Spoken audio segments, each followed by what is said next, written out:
الحمد لله الذي أمرنا بالاتحاد والوفاق ونهانا عن الشقاق والنفاق ونستغفره ونتوب إليه من سوء الأفعال والأخلاق ونشهد أن لا إله إلا الله وحده لا شريك له المحسن الرحيم الخلاق ونشهد أن محمدا عبده ورسوله المبعوث متمما بمكارم الأخلاق اللهم صل وسلم على سيدنا محمد أفضل الخلق على الإطلاق وعلى آله وأصحابه الفائزين بنصح الأمة في الآفاق صلاة وسلاما دائمين متلازمين إلى يوم التلاق أما بعد فيا عباد الله اتقوا الله حق تقاته ولا تموتن إلا وأنتم مسلمون واعلموا أنكم قادمون إلى الله فلتنظر نفس ما قدمت لغد واتقوا الله إن الله خبير بما تعملون. Hadirin yang dimuliakan oleh Allah Subhanahu wa Ta'ala, dalam majlis yang mulia ini, marilah sama-sama kita merenungi bahwasanya Allah Subhanahu wa Ta'ala telah menciptakan kita bukanlah untuk dunia ini. Huwallazi ja'ala al-laila wan-nahara khilfatan liman arada an yadhakkara aw arada syukura. Allah menciptakan siang, Allah menciptakan malam untuk kita ini berfikir dan mengambil pelajaran bahwa sesungguhnya kita ini dalam satu perjalanan menuju negeri akhirat. Orang-orang yang terbaik di dunia ini, para nabi, para rasul, tidak lama hidup di dunia ini. Begitu juga orang-orang yang paling buruk, orang-orang kafir pun juga tidak lama hidup di dunia ini. Mestinya kita mengambil satu kesimpulan, memang Allah Subhanahu wa Ta'ala tidaklah menciptakan manusia ini untuk dunia ini. Seumpama Allah Subhanahu wa Ta'ala menciptakan manusia untuk dunia ini, tentu Allah akan jadikan manusia ini kekal berlama-lama di dunia ini. Tetapi nyatanya kita lihat kanan kiri kita, depan belakang kita, sanak famili kita, teman-teman kita terus tiap hari diberangkatkan menuju akhirat. Hadirin yang dimuliakan oleh Allah Subhanahu wa Ta'ala, untuk itulah kita mesti berfikir apa maksud tujuan Allah Subhanahu wa Ta'ala menghantar kita ke dunia ini. Ini yang bisa menjawab hanya Allah sendiri. Tidak ada satu makhluk pun yang berhak untuk menjawab, karena tidak satu makhluk pun yang ikut menciptakan kita dan menciptakan alam semesta ini. Allah Subhanahu wa Ta'ala tidak membiarkan kita dalam kebingungan. Allah telah mengutus nabi-nabi dan rasul-rasul untuk memberitahu kepada kita apa maksud Allah Subhanahu wa Ta'ala mengirim kita ke dunia ini. Maksudnya yang pertama semulaikan wa ta'ala adalah supaya kita mengenal Allah.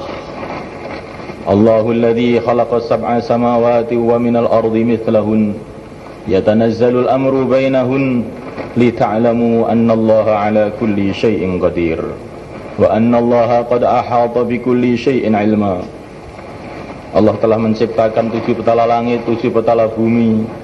Maksud tujuannya yang terpenting supaya kita ini mengenal Allah Subhanahu wa Ta'ala, supaya kita mengenal kekuasaan Allah, keagungan Allah Subhanahu wa Ta'ala.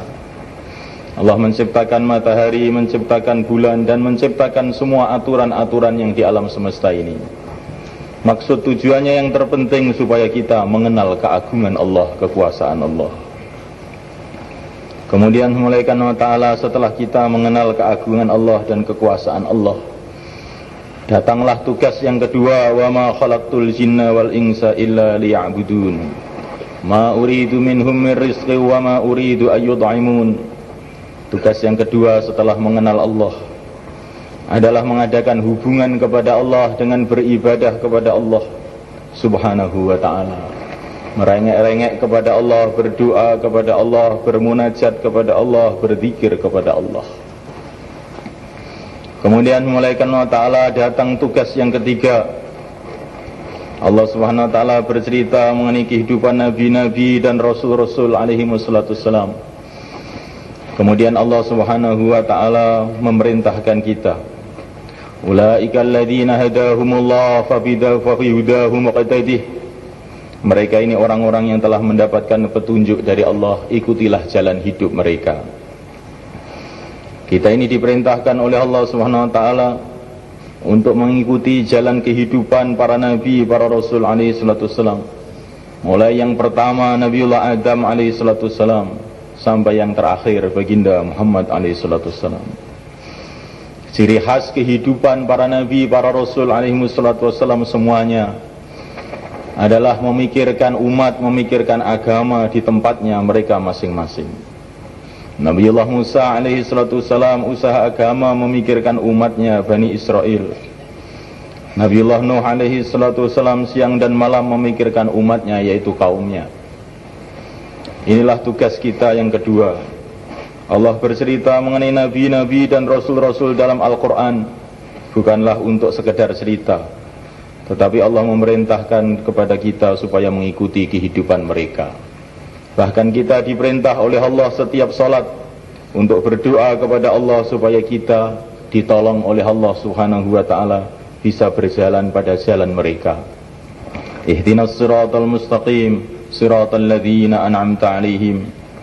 Tunjukilah kami ya Allah jalan yang lurus, jalannya orang-orang yang telah Engkau beri nikmat. Siapakah mereka sudah dijelaskan dalam ayat yang lain. Minan nabiyyina was-siddiqin wasyuhada'i was-salihin wa hasuna ulaika rafiqa.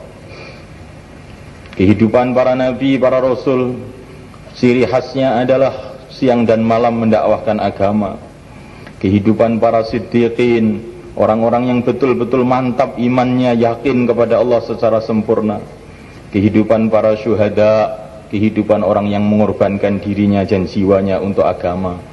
Kehidupan salihin, kehidupan orang-orang yang menghabiskan umurnya hanya untuk taat kepada Allah, tidak buat maksiat kepada Allah. Hadirin yang dimuliakan Allah Subhanahu wa taala, kemudian datang tugas yang keempat sebagai umat baginda Nabi alaihi salatu wassalam. Laqad kana lakum fi Rasulillahi uswatun hasanah. Kita diperintahkan oleh Allah Subhanahu wa taala untuk mengikuti jejak kehidupan baginda Muhammad alaihi salatu wassalam, yaitu memikirkan agama di seluruh alam. Bagaimana agama hidup di seluruh dunia, bagaimana agama bangkit di seluruh dunia, bagaimana semua umat mengenal Allah, beribadah kepada Allah, mengamalkan agama Allah. Ini adalah tugas yang telah Allah berikan kepada kita sebagai umat baginda Muhammad alaihi salatu wassalam. Hadirin, tugas yang demikian ini bukan hal yang baru difahami oleh para ulama. Ulama-ulama zaman dulu pun telah memahami perkara ini. Bahkan para sahabat pun telah memahami perkara ini. Ini bukan perkara yang aneh. Sudah mulaikan Allah Ta'ala. Tetapi karena umat keadaan begitu lama lalai terhadap tugas ini, sehingga perkara ini dianggap perkara yang aneh. Al-Imam Al-Ghazali rahimahullah di dalam kitabnya Ihya Ulumuddin, beliau telah menjelaskan, bila ada satu orang Islam di ujung dunia yang dia tidak mengenal agama, kemudian kita tidak datang kepadanya untuk memberitahu agama kepada dia, atau kita mengirim orang untuk memberitahu agama kepada dia, maka seluruh umat Islam akan berdosa. Hadirin yang dimuliakan Allah Subhanahu wa taala, maka fikir bagaimana agama hidup di seluruh dunia, bagaimana umat kembali kepada agama, ini merupakan fikir umat Islam sejak dulu, yang sekarang mulai dibangkitkan kembali dan hasilnya mulai tampak. Hadirin yang dimuliakan Allah Ta'ala, umat Islam sudah merindukan persatuan, umat Islam merindukan kedamaian, umat Islam merindukan bagaimana saling berkasih sayang satu sama lain. Tidak ada jalan lain kecuali satu jalan saja, jalan baginda Muhammad sallallahu alaihi wasallam. Sekarang kita lihat sendiri, sudah beratus-ratus tahun kita tidak pernah menyapa bangsa lain, tidak pernah menyapa suku lain, tidak pernah menyapa negeri lain. Tapi dengan berkah fikir Nabi alaihi salatu wasallam, sekarang kita mulai lagi umat Islam menyapa satu sama lain, bersilaturahim satu sama lain, bekerja sama satu sama lain. Ini adalah satu nikmat Allah subhanahu wa ta'ala, yang ini menunjukkan adanya peningkatan iman. Innamal mu'minuna ikhwah. Ini kata para ulama di antara maksud ayat ini. Kalau iman ini menaik, maka persaudaraan akan naik pula. Tetapi kalau iman ini merosot, maka permusuhan akan terjadi. Hadirin yang dimuliakan Allah subhanahu wa ta'ala, maka dalam hari Jumat yang mulia, dalam majlis yang mulia ini, marilah kita berdoa kepada Allah subhanahu wa ta'ala, bermohon kepada Allah subhanahu wa ta'ala supaya Allah sudi memandang kita dan umat Islam di seluruh dunia dengan pandangan rahmatnya dan kasih sayangnya, sehingga dimudahkan oleh Allah subhanahu wa ta'ala untuk kembali kepada jalan yang diridhai oleh Allah, jalannya para nabi, para rasul, jalannya baginda Muhammad sallallahu alaihi wasallam, jalannya para sahabat radhiyallahu ta'ala ajma'in, jalannya para ulama-ulama pendahulu kita, sehingga kita akan diberi kesuksesan dunia akhirat sebagaimana kesuksesan yang Allah telah berikan kepada mereka. Ja'alanallahu wa iyyakum minal faizin al-aminin wa adkhalana wa iyyakum fi zumratil muttaqin al-mu'minin al-muqinin. A'udzu billahi minasy syaithanir rajim. Bismillahirrahmanirrahim. Wal 'asr innal insana lafi khusr illa alladhina amanu wa 'amilus shalihat wa tawasaw bil haqqi wa tawasaw bis sabr.